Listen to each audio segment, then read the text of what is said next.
So what would be some tips to actually outwit a narcissist? And a lot of times that's very confusing and hard because you're typically playing a game with no rules, and when there are rules, the game is changing constantly.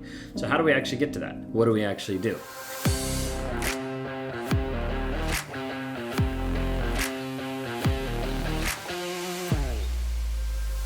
If you guys are new here, my name is Ben Taylor. I'm a self-aware narcissist on this channel to provide awareness, growth, healing, change, and development. I do that every single day by meeting with people one-on-one across the globe to try to help provide clarity from the confusion and the crazy making that they've been through. I'm the founder of Raw Motivations, the creator of the Narc app, and your guide in the 45-day Clarity Challenge that you can access at claritychallenge.net. If you like what you see here, just hit that subscribe.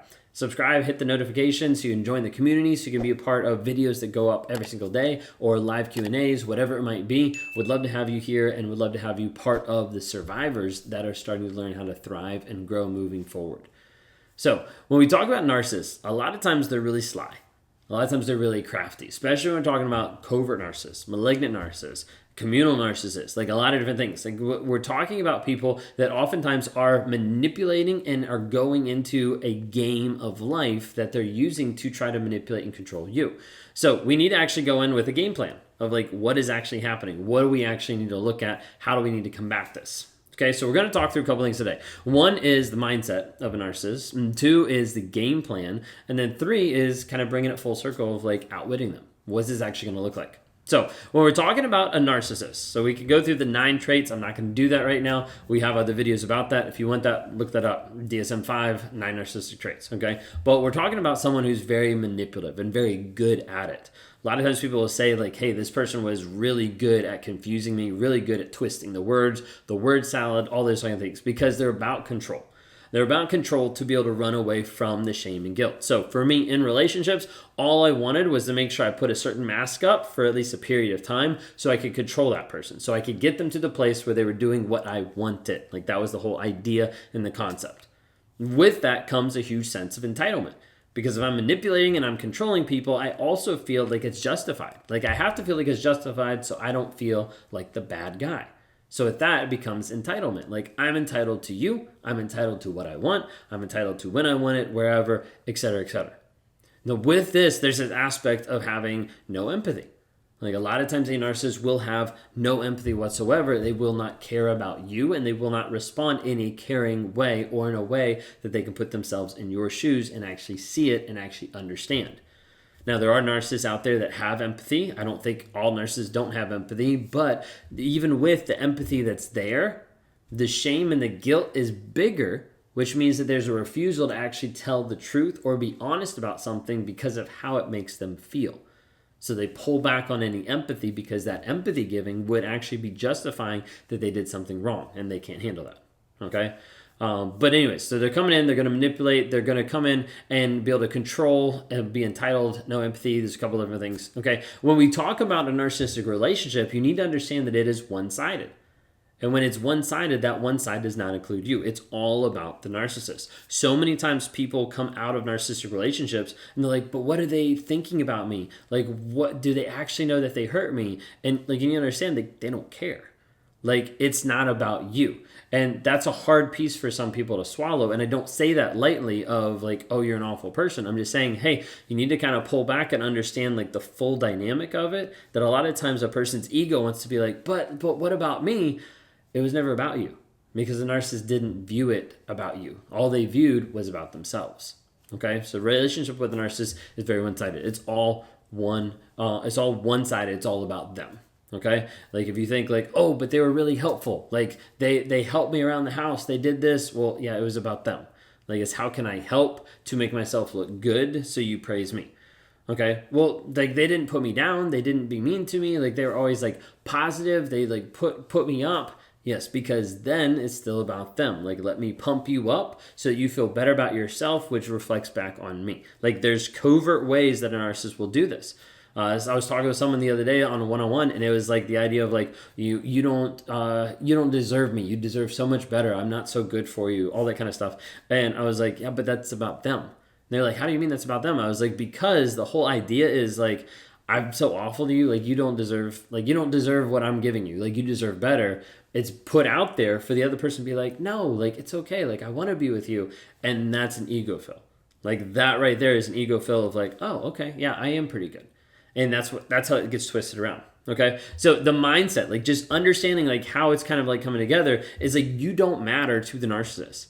Like if you can take one thing from this video, you need to understand in a narcissistic relationship, you do not matter at all to them.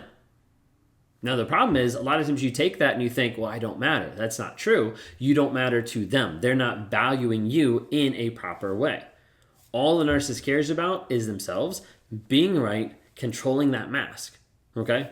So oftentimes they're running away from the guilt, running away from the shame, but to justify this shallow personality that they don't actually show up, that they don't actually be there and be truthful of what's going on. Okay, so mindset of narcissist. Hopefully that kind of breaks down a little bit and just kind of like wakes up some people like understanding, hey, it's not about you, it's all about them and they don't care. Okay, so when we're talking about a game plan, like one of the biggest things that people have to do to start off with is educate themselves on the game. Educate themselves on the game that the narcissist is playing. Now, when you first like hear about narcissism and you first like, well, what is this? And you start to research it, I normally talk about like, it's like drinking from a fire hydrant. A fire hydrant of narcissism, you're really like, whoa, I didn't realize all this information was out there. And you start to get into it and you're like, this is an elaborate game. This is a game that the other person plays with you to establish control, to establish dominance, and to continue to perpetuate the mask that they're putting up. To continue to hold that in front of themselves so that they don't have to be honest with who they are or what's going on inside. So in doing this, a lot of times the narcissist will do this entire game and you need to educate yourself first. Like you need to understand the game. Biggest thing with that is you start off with red flags. Like you start understanding like, wait a second, this person has a high ego. Like this person is not accepting any accountability. They're not accepting any responsibility for stuff that's happening. They're moving really fast. They're being really pushy. They're breaking my boundaries. They don't have any shame or guilt. Like they're just hiding stuff. They're blaming everything on me. Like all of a sudden you start looking through. We've got lots of videos about red flags. Okay, so that's like number one. It's like educate yourself on the game and understanding the red flags that the narcissist is doing, that's actually going on. And the second thing, so first one is like recognizing it, red flags. The second thing is establish healthy boundaries. So you need to like actually put on some protection. Like you need to put on some like narcissistic armor to make sure that they're not getting through to you anymore in a negative way. So this protection piece is protection in the game. Like this is to keep you safe. Those boundaries are not for them because then it only works for that person. Then someone else comes alongside and sideswipes you. Those boundaries are for you. They are protection for you. It's this level of like, this is how much shit I'm going to take. I'm not going to take anymore. Like it only goes to here. But those boundaries help keep you aligned and help keep you safe, help keep you going in the right direction. Like those are made for protection. So red flags, healthy boundaries. The third thing is being able to have the upper hand. Now, when I'm talking about the upper hand, you have to understand this dynamic of the game. With the game that's happening with the narcissist, a majority of it is about your reaction and your response to them.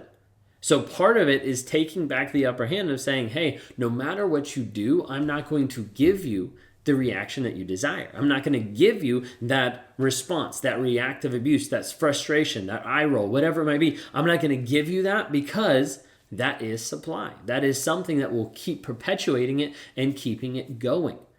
This is where you need to bring in others into your life to be able to get support, to be able to have people to help hold you up. But that upper hand piece comes a lot of times from not reacting to what the narcissist is doing.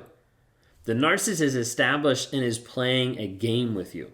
You cannot win at the game that they are playing with you because the game does not make sense. The game doesn't have rules. There is no consequences or accountability in the game, and the only winner in that game is the narcissist, period, every single time. But the way you the way you win the game is by stop playing the game. When you keep reducing yourself down to that level to play that game, the manipulation, the control, all those different pieces, when you reduce yourself down to that, it's going to perpetuate and keep it going. But when you step back and you're like, I'm going to take the upper hand. I'm not going to react. I'm not going to give you what you want. I'm going to focus on me. You remove yourself from the game, and that's how you actually win the game. All right, so we're talking about outwitting a narcissist. Like, understand the narcissistic tactics. They want a reaction, okay? Refuse to play the game. That's one of the biggest things I was saying. Like, refuse to play the game because they want that. So when you give them that reaction, it's like, got it. Like I pressed the button and I got something out.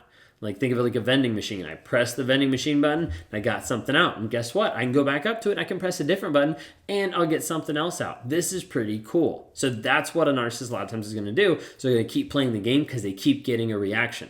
When you give them the same response every single time, like say they keep bringing up like one subject, you give them the same response every single time, a lot of times what will happen with consistency is you'll get to the place where either they'll stop bringing it up because it finally gets through their head, or they'll stop bringing it up because they don't want to deal with the response that you give them every single time because it doesn't change. The more consistent you are in your responses to a narcissist, the less impact it will have over a period of time because you're in control of your responses and they start to realize, I'm not getting the reaction I want. Like I'm not getting that supply from that person.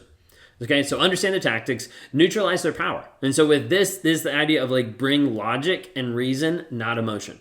Okay, because they want you to react emotionally. They want you to respond and engage with emotion because with emotion, you make mistakes. With emotion, the narcissist is like, see, I didn't show up at 10:55. I showed up at 10:57. Therefore, your entire argument's wrong. And you're just like, what the heck? Like show up with logic and reason and not engaging on that emotional level because they will try to rip you apart and beat you down. Okay, sometimes neutralizing their power is also bringing other people into it, having that engagement, that communication in front of other people. Does that mean it's always going to be safe or okay? No, and I'm saying be careful when you're going through this process, but sometimes having a third party around that understands narcissism, that understands the dynamic, that can also help reduce what they're actually going to do or how they're going to talk to you, okay? And then the third thing is maintaining control. Like stay ahead of what's actually going on by being really clear about your expectations of you and what's happening in the relationship. Like you need to focus on you. You need to focus on making sure that you're centered, that you're safe in your mindset and your thought process, and getting that clarity is super intentional and super helpful moving forward. That's what we try to work with people every single day to help them get clarity so that they can make the best decisions, or they can stand up, or they can be the way they need to be in that toxic relationship or getting out of. You need to understand, you need to understand that with engaging in a game that you won't win at. Okay, if you play their game, you're not going to win at it because it doesn't have rules and it's always going to change around. Okay, so fight all that you want in those moments, but oftentimes you're going to lose yourself. Okay, and when that happens, you need to reach out for help.